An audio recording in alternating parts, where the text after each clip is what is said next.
Hey, I'm Ozgun. I'm one of the founders at Citus Data. Prior to Citus, I was a software developer in the distributed systems engineering team at Amazon.com. Today I'm going to talk about pgshard, a sharding and scaling extension for PostgreSQL.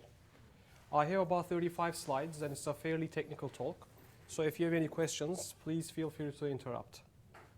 Before we start, I have just one slide to put things into context.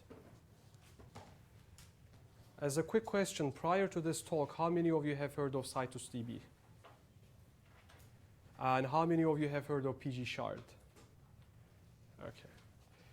And just to clarify, CitusDB and pgshard are two separate products that complement each other.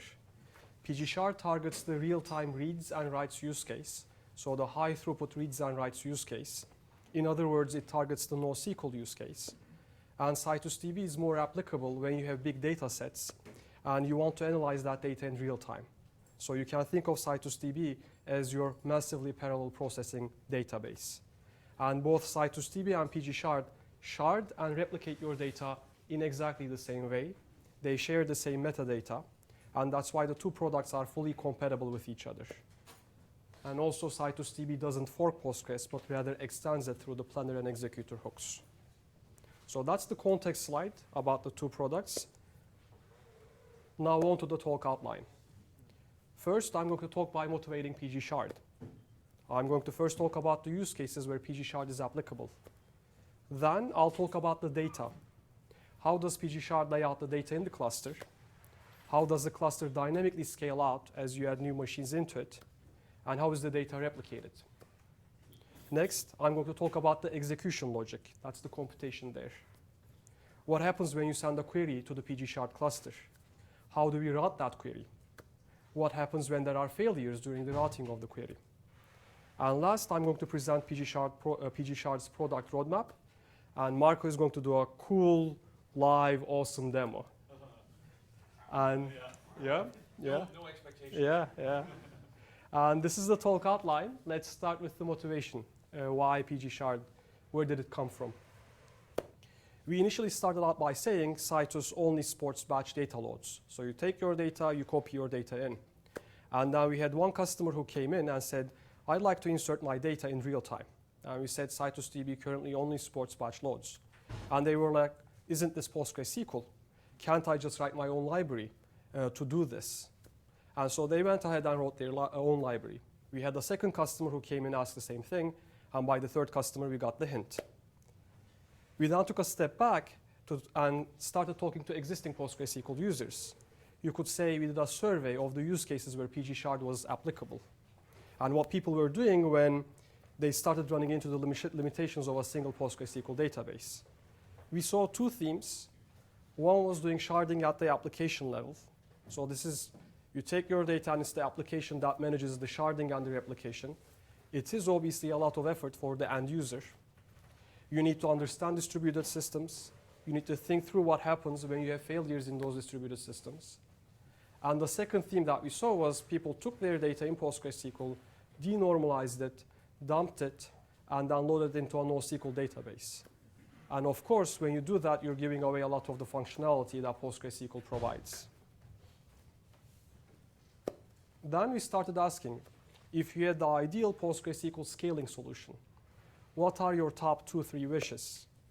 Of course, when we ask for the top 10 things, it makes up a long list.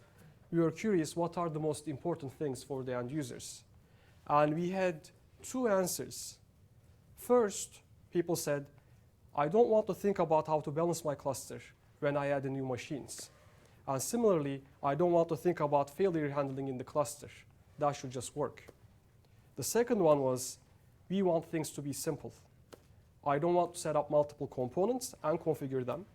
Also, if I'm using PostgreSQL 9.3, it should just work with PostgreSQL 9.3. If I want JSONB out of 9.4, it should just work with that. And we took all of that in and tied it to these two architectural decisions. The first decision, dynamic scaling, is what I'm going to talk about next.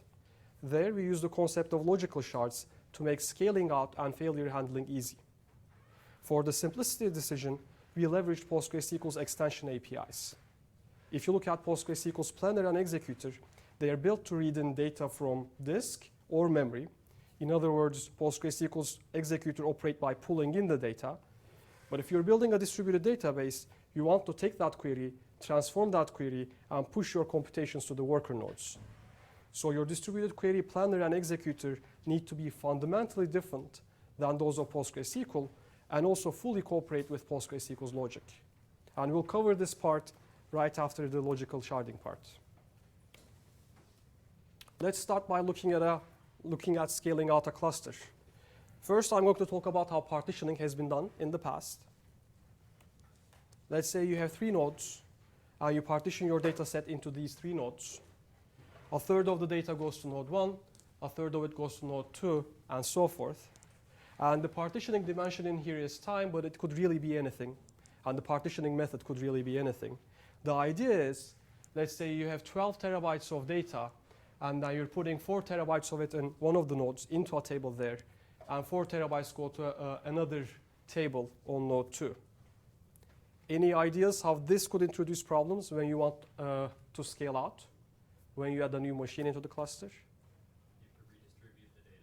Yes. So let's say you add a new machine into your cluster. Now that you added a new machine, you need to rebalance your cluster, because that's the point of adding a new machine, obviously. And what you're going to have to do is to transfer large data sets. So you're transferring a terabyte of data over the network. And then this is over a gigabit network.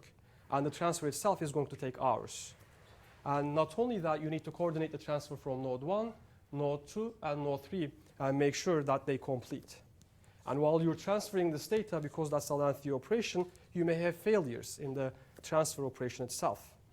So getting this right, doing this right, is a lot of work. And not only it's a lot of work, it's also lengthy work because of the time it takes to transfer this data around. Now that we've seen the scaling out issue, let's also take a look at how failures are handled in traditional partitioning. You can have a scenario where when you want to enter, when you add an additional machine, you can create an extra partition, so all the new data, some of the new data will go to that machine. So you won't have to redistribute. Yeah, assume for range partitioning that's true. If you had hash partitioning, say you hash partition on customer ID, you'll need to rehash.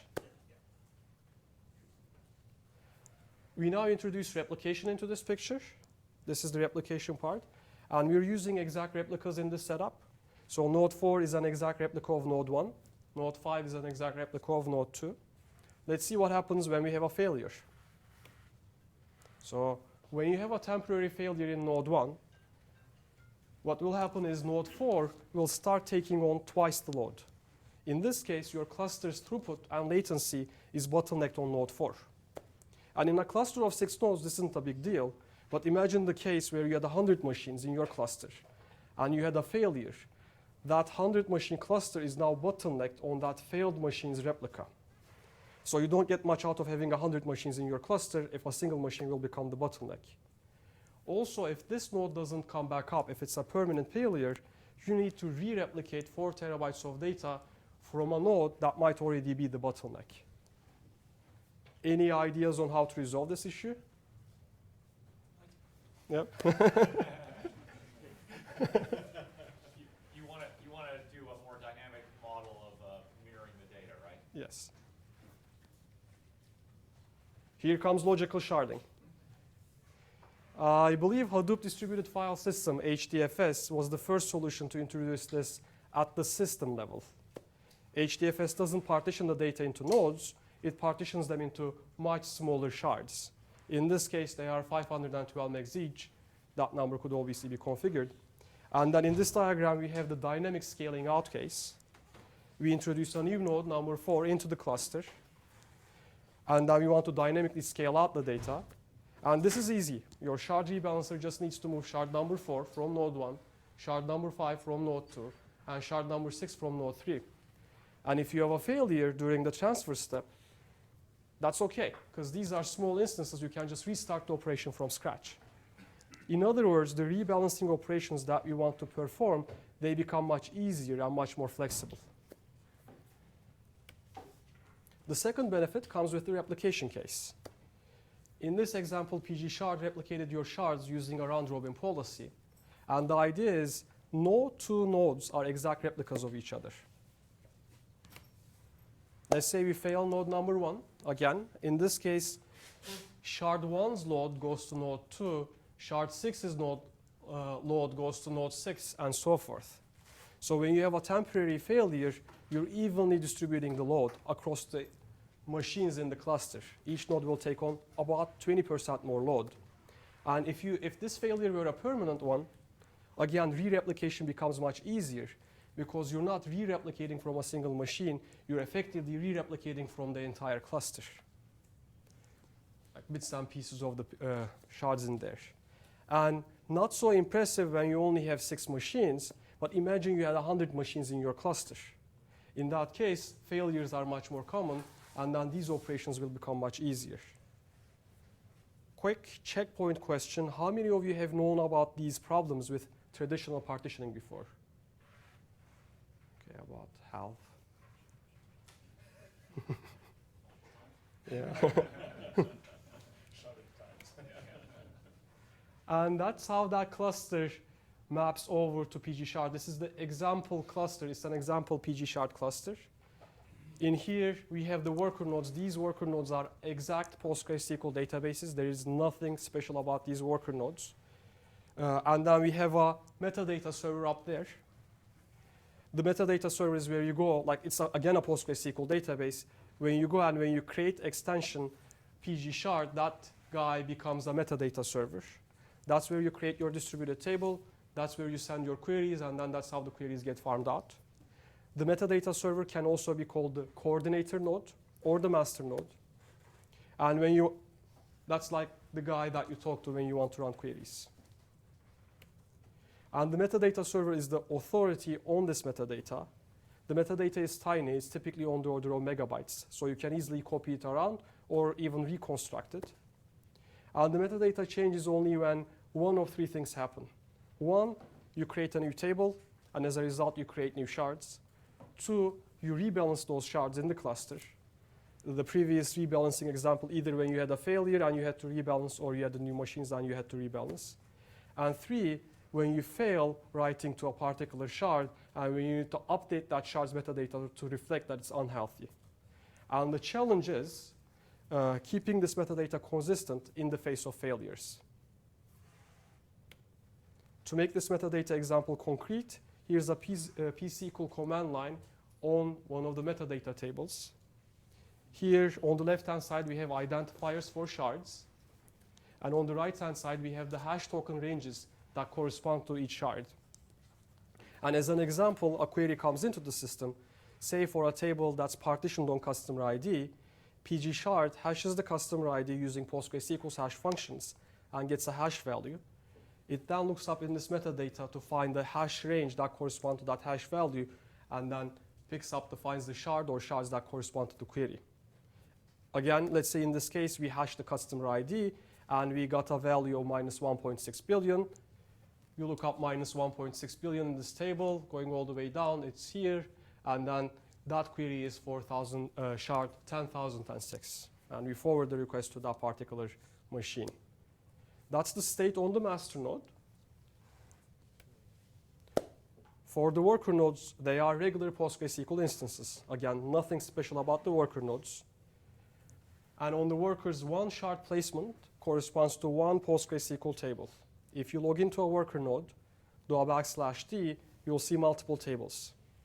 And then to ensure that the table names are unique, PG shard automatically extends the table name behind the covers. So if your table's name is click_events and your shard ID is 1001, the corresponding shard's table's name will be click_events_1001 on the worker nodes. One thing to keep in mind is that you create your index currently and constraint definitions before you distribute your table. So that wraps up the part on how we lay out the data in PG shard. Let's talk about the logic. The way we're thinking about PG shard is that it strikes a balance between usability and SQL functionality coverage. After talking to Postgres users, we found that they just wanted a simple component to get them rolling. And PGShard is just that. It's a drop-in PostgreSQL extension. You say create extension, it's there. You then start running SQL commands against your distributed tables. In that sense, you don't have to have any special functions or do anything special to query your data.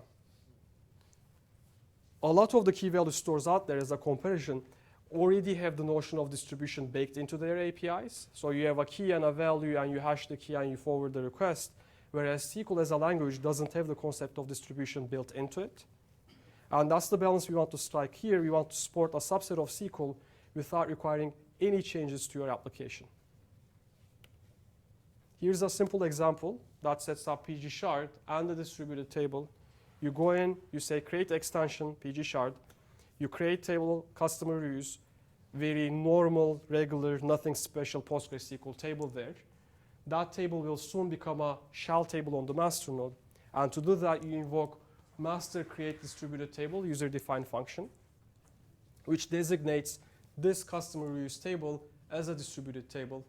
You also specify the partitioning column in that user-defined function. Then you call master create worker shards.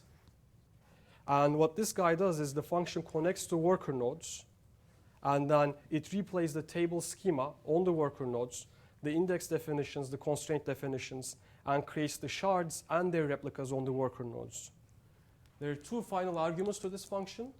16 is the number of shards you want to have in your cluster. This number could be 1,000, this number could be 10,000. It depends on the resources and the size of your cluster. And 2 is the replication factor. So if you have a replication factor of 2, in case one of the replicas fails, that table and its data is still available. And when we hook into the planning and execution stage, So you have to pre-calculate or predict the number of partitions that you want to have. yes, in PGShard that's true. So if you have, say, 100 CPU cores, one math that existing customers are using, say you have 100 CPU cores in your cluster, it's good to set that number to 1,000. That way you'll be able to scale out efficiently, like by a factor of 10x. Also, you probably need to pre-configure connection string to the master tool, so he knows where all the shards live. Yeah, the master node already has that information in the metadata. So when you call master create worker shards, that's when that metadata, the shard and shard placement metadata gets filled in. But how does he know where to look for the shards, basically? I mean, for the external nodes, 1, 2, 3, 4, 5, 1,000 of these nodes. Oh, there is a pgworkerlist.conf. Like, so Okay. there is a config That's file. what Yeah. Sure. Yes? Based on your description, it sounded of logical sharding, it sounded like having a lot of logical shards is an unalloyed benefit, but you've only got 16 there. Is there a downside to having a lot? At some point there is. If you have 1,000,000, then you have 1,000,000 tables in your cluster, and then there is a limitation. We had 16 in there because the first thing people do is they set this up on their laptops. So, and then they have 2 databases, and that's the value where we think if you had like 1,000,000 in there, then they would have 1,000,000 tables on the worker nodes. So it's the typical math that we do is you want to scale out typically to 10x, 100 cores, 1,000 cores, like 10,000. And tying this into the planning and execution part, I don't know how many of you are familiar with the internal C APIs that Postgres provides, but one of the wonderful things it gives us is hooks, and you have about a dozen of them. With these hooks, you can take over any part of the command's lifetime. These are very granular. You can also chain hooks together to use more than one. And hooks are very flexible. There is no strict contract about what you have to do with them.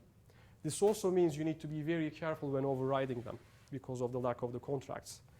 In summary, the hook APIs give us a very first-class way of hooking into the PostgreSQL system and cooperating with it. Here's the overview of our planning phase. And just as a side note, you can have regular tables and distributed tables within the same database. For example, you can have one large JSONB table that's distributed and a dozen small regular tables all within the same database. And taking a step back, a query comes in. PostgreSQL parses the query. We then check if that query is for a distributed table. If it's for a local table, we defer to Postgres. If it's distributed, we find the partition key, we apply partition pruning, and find shards that are involved in the query. We then take the parsed query or queries and use the same deparsed logic as in PostgreSQL proper to generate back SQL statements. Here's a detailed example of planning in PG shard. An insert query comes into the cluster, PostgreSQL parses it. We then hook into the planner and see that the customer reuse table is a distributed table. We separate out clauses on the hashed partition column. In this case, there is only one. It's that one, customer ID equals HN. And then we apply PostgreSQL's hashing function and look at the range that that hashed value corresponds to and pick the shard or shards involved in the query. For this, we use the same constraint exclusion mechanism as in PostgreSQL. And when we're done there, we parse that query, deparse that query using PostgreSQL's rule-utils.c to get back the SQL statement or statements to send back us to forward to the worker nodes. This step is important because on a worker node, you may have, like you're going to have multiple shards, so we need to identify which shard we want to write to. Any questions on how this planning piece works?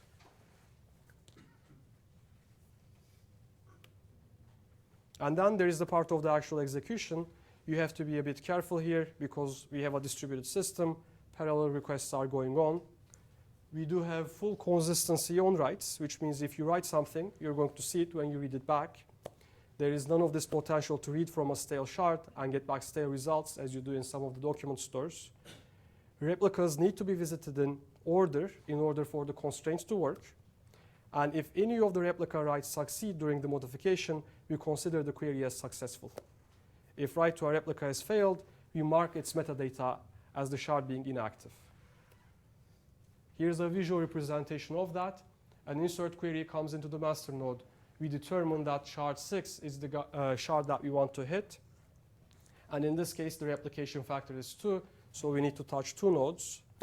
And in here, connections are possibly already open. We use a session-bound connection cache. Actually, the logic very similar to Postgres FTW. And we send this query to all the nodes that have those replicas. Here, worker node number 3 has failed, but number 1 succeeded. So we consider the query as a success.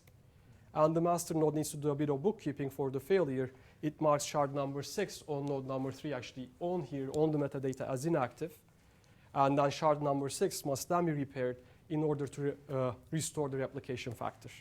And to do this repair, the user currently calls a user-defined function. The single shard select logic is very similar to the insert. We find the shards which contain the result. We find the shard, push down the computation, get the results, and give them back to the user. We can dynamically fail over to other replicas. While that's happening, this will be invisible to the end user. And one difference between the insert is read failures currently do not modify the metadata state. This is the part that's different than the insert. And the use case we're targeting here with the single shard is the common key value access pattern. So you have JSONB records, you're doing writes, and then you're looking them up. Here's an example. The query comes in. The master node looks at the where clauses, says, OK, this is shard number 3, routes the request to worker node 1. Let's say worker 1 had an intermittent failure, and then master node finds another worker with shard 3.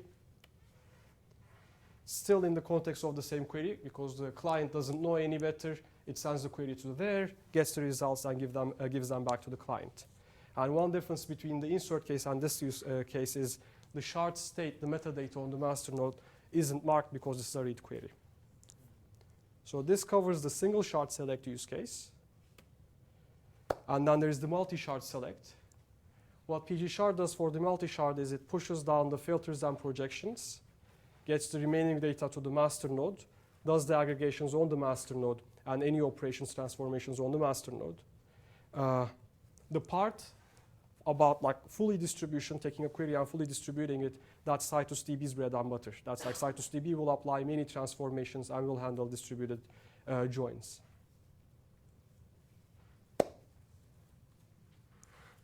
What's new? I guess the big new part is PG shard is already in production at Newstar and Tapalytics. It has been released in December. Version 1.1 was released in April. And part of actually the primary reason we're here is we're looking for your feedback. If you're interested in PG Shard, if there is 1 or 2 or 3 features that would make you use PG Shard, please get in touch with us. We have the project on GitHub. There are forums on GitHub.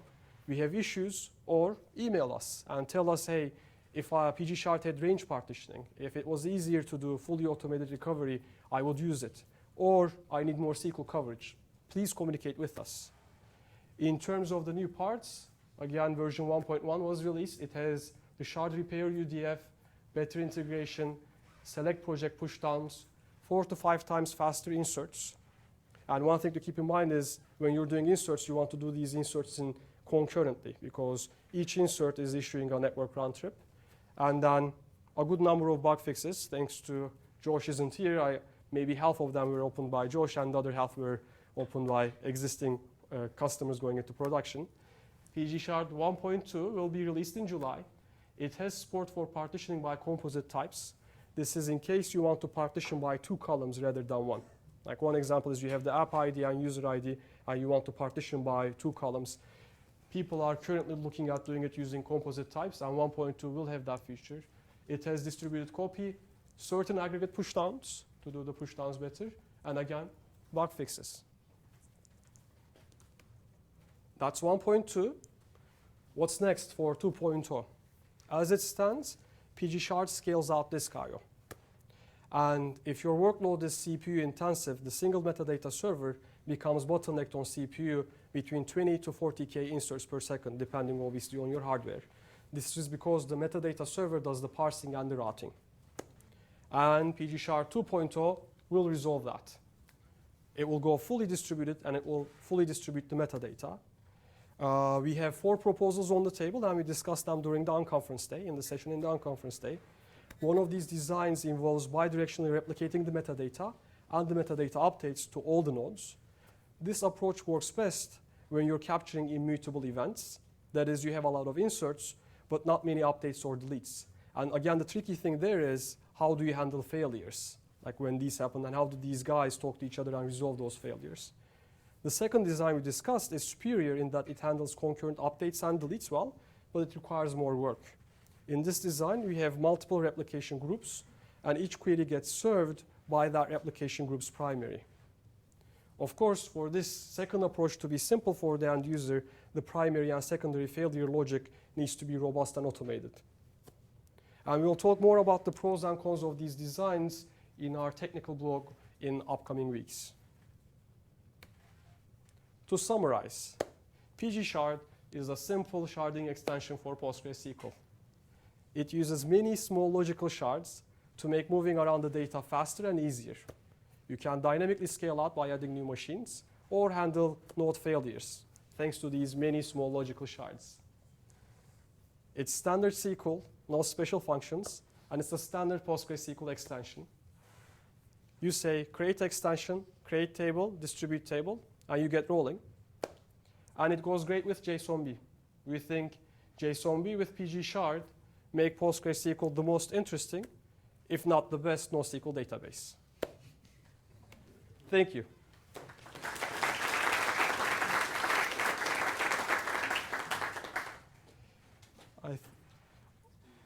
So we'll have a demo now, but do you want to take? Let's take 2 questions and then do the demo, because the demo is awesome too. Yep. Quick, easy question. The shards that are marked or fail on select, Mm-hmm. that just logs somewhere saying that happened You'd get a warning message. on when executing the select? Yes. Okay. So the warning would be the select on this node failed, and then you'd like that's how it's communicated to the end user today. And the ones that are marked on right that are inactive, That would again be a warning message. Like for purposes of PG Shard, usually resolve that after. yeah. For the inactive ones, because for the select it's easy, there is no state change. For the other one, you'll actually see that in the state, in the metadata state. Like it will be there. Can I join my sharded tables with other regular tables normally? Can I use other columns? Can the partition? You can't. The way people typically use distributed table with other regular tables is they do an operation on the distributed table, typically create a temporary table or view on the metadata server or the master node, and then they join those results together. You, yeah.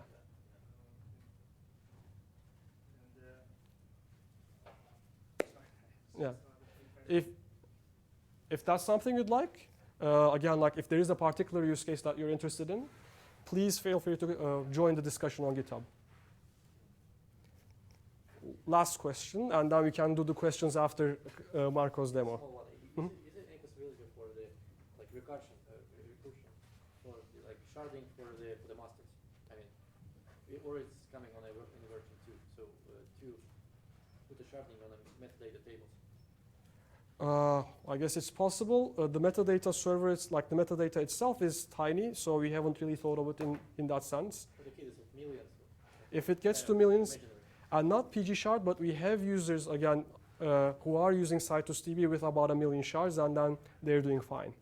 I would expect Hadoop runs into that problem typically on the order of like thousands of machines. If we get there, I'd be more than happy, and then yeah, we could then, as in. For the redundancy, I mean, like. For the redundancy, I skipped that over in the slide. You can copy the metadata either using PG backup, or you could have an EBS like backed volume. You could take a backup of it, and you can even recreate that metadata from the cluster itself. In 2.0, that will all be resolved because it will be fully distributed. Okay. Hope everyone can hear me without mine. But so Ozgun had this brilliant idea to do a demo from things we can do in the future. So I think the description was a futuristic demo of a JSONB table with a dynamically changing row and columnar store behind it, which scales and is highly available. So we put it together. So what you're looking at now is the view on. So now we are looking on you from the future. This is me from the future. Yeah. Right. So and we wanted to put something together also that's a bit more interesting than just this is how we set it up. So we used some actual data. We took the last month of GitHub events. Data, that's a publicly available data set. It's about 22 gigabytes. And we put it on a cluster on EC2, about 5 worker nodes, 1 master node. So currently we're looking at the master node. There's an events table. I mean, it's just one big list of events in JSON that GitHub publishes. And so the events table has some ID, some timestamp, an event type, and then there's some JSONB fields that come from those event logs that GitHub publishes. And we have an index on there. And so this table is managed by PG shard. So this is a distributed table. So any query I do on this table goes into like the executor hooks and the planner hooks of PG shard. Now, I set this table up with range partitioning. I think we said we don't support range partitioning, but we kind of sort of do. So don't try this at home. You could potentially set it up with range partitioning. And so what we have here is there's a bunch of shards. There's actually in this case, about 1,000 shards. And the idea in the system, if you run it in production, is you'd have one kind of open-ended shard. So there's one that ends in the year 3000. So I mean, the system will only work for the next 985 years, but it will basically, if you do an insert with the current time, or at least something after 6 o'clock, it will land in that shard. And at some point, we rotate the shard. So we make a new one, and new inserts go into that one. So I could probably set up psql-a, so I can tell you what to do. I don't want to type the inserts myself because there's JSONB columns with a lot of stuff in it. You'll see it in a moment. So I'm going to do a couple of inserts. It's pretty ugly, but so these are like push events. So this is when on GitHub, you've done a bunch of commits. You do git push, then that registers an event, and like all the commits are in there. So what just happened is we didn't insert this table on this server. Actually, we have one of the worker nodes here. And so these are shards. These are shard placements, as we call them. And so this worker node contains about 300 shard placements. And there's 5 worker nodes. And if I looked at my metadata correctly, so there's a shard with identifier 104543 that is currently catching all the inserts. So I should now have on my worker node, unless I already inserted data before, then this will be slightly embarrassing, but yeah, I have the 5 rows I just inserted. I did 5 insert in that file. So it routed the insert to this shard placement, but also to another replica. So I can select them from there on the worker node, where it's just a regular Postgres table. I can also do stuff with that table. I can set up triggers and stuff. I can also just query the distributed table. If I have some, not delete.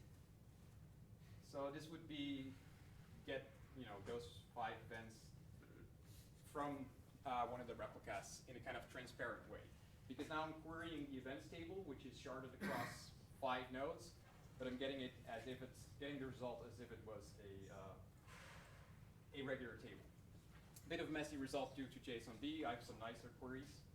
But another thing I wanted to show you is Ozgun's other crazy idea of having a dynamically changing row and columnar store. So there's the CStore FTW extension lets you it's a foreign data wrapper which lets you store PostgreSQL tables in a columnar format, and it can compress the data for you quite well.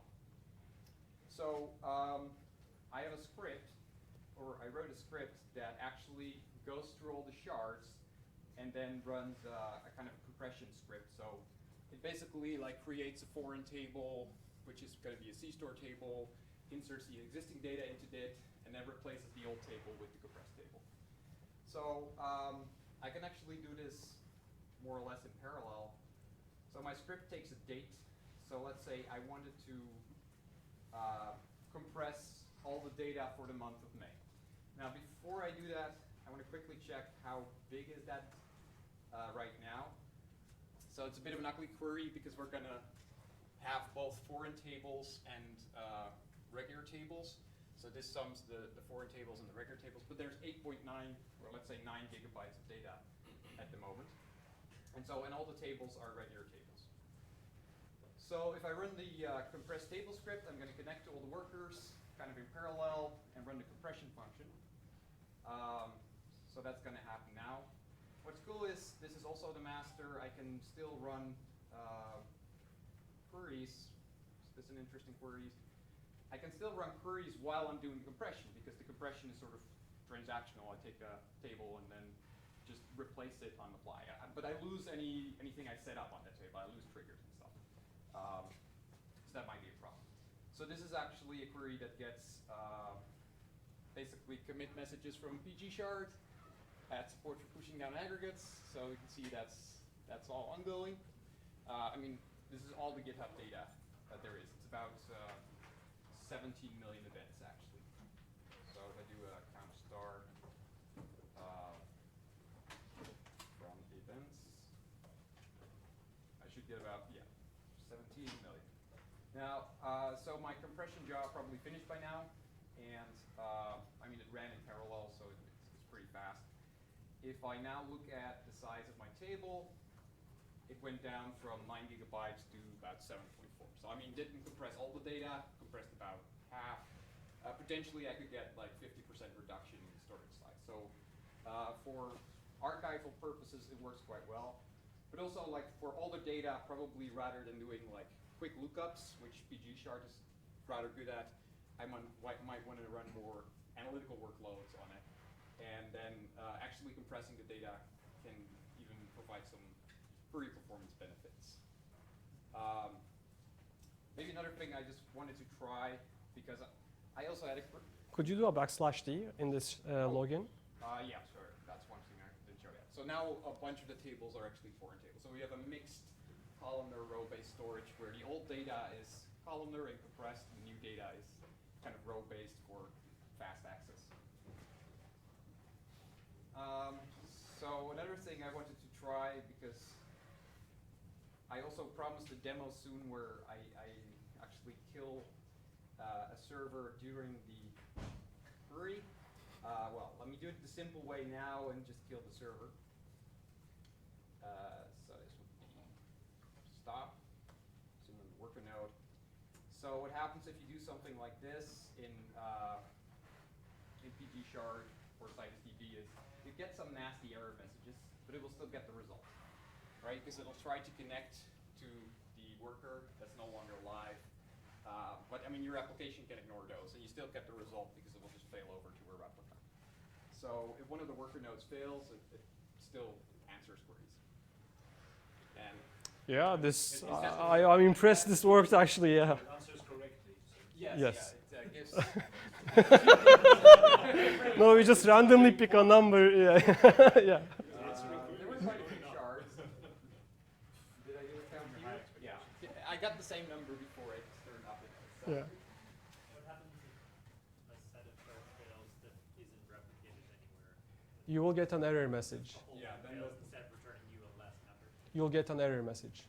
It will Yeah. say, I can't compute the correct results. unless you have a query that like doesn't hit those shards. Yeah. Like if you, I mean here it's partitioned by timestamp. So if you do something like, I don't want to delete.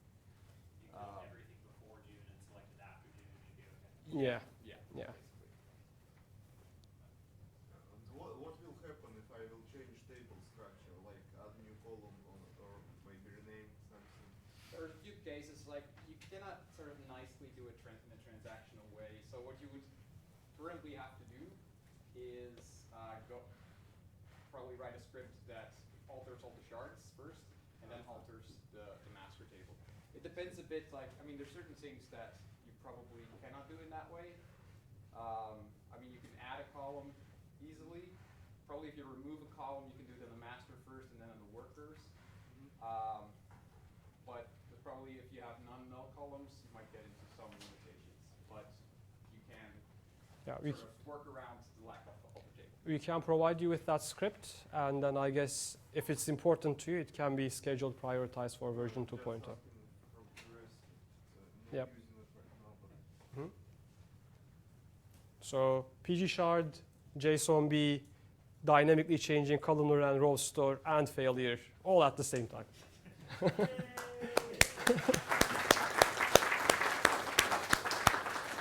Yeah. Compatibility question. All serious note. Is it a prerequisite to have master and workers running on the same version of Postgres, or it's needed to be like it's possible to have a master behind all the workers, or That's a good question. I would, because the communication between the master node and the worker nodes are SQL, and so as long as the dparse, the SQL queries that get generated on the master node are compatible with what the, they would be compatible, I guess, unless you're, I expect unless you're going from 7.0 to 9.4, I would expect them to be compatible. so the minimum version is 9.4 or 9.3, 9.0? 9.3. Yeah, but that's for the master where you install the extension. Yeah. I suspect it might work with Postgres 8.0 on the worker. I'm not sure. Yeah, yeah. But not Why if would you you use want to try? Without JSONB. PostgreSQL 8.0, you can make a point. Any other questions?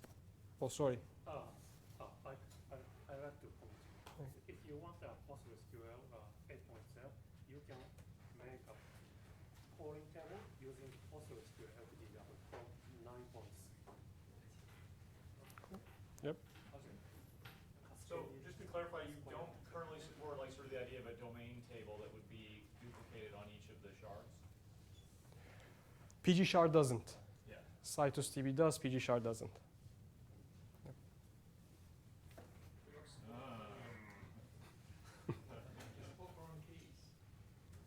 We don't. No. Do we? We don't. No, because it's a very hard concept in like. When you have a distributed system.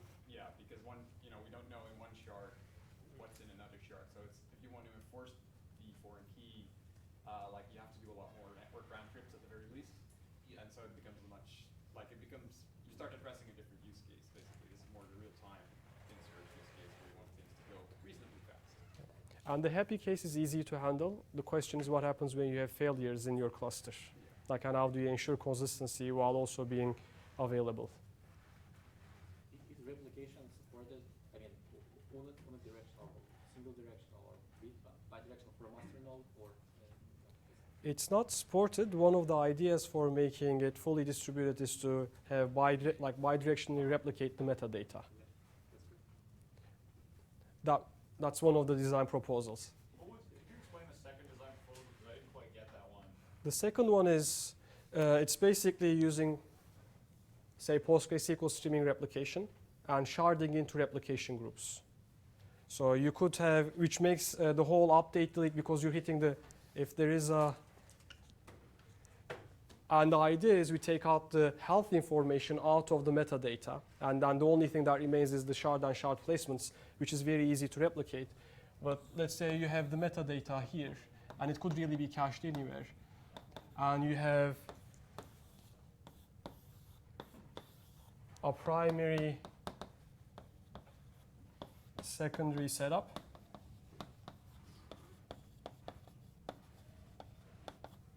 So you have this, you have this,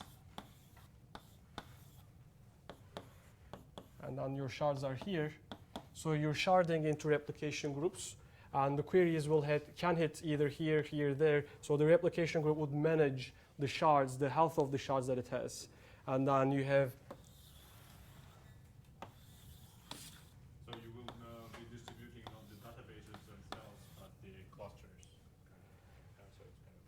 we are distributing the database. We are handling the consistency stuff differently in the sense that the metadata without the health information, when you take out the health information, it's very easy to keep that metadata consistent. And then here, the cluster, the replication group would be managing its primary and then its secondaries. If this guy fails, these machines in here will be responsible for picking the new primary and keeping that data consistent. When a query comes into the system, you route the query to that replication group, and then that replication group handles that query itself.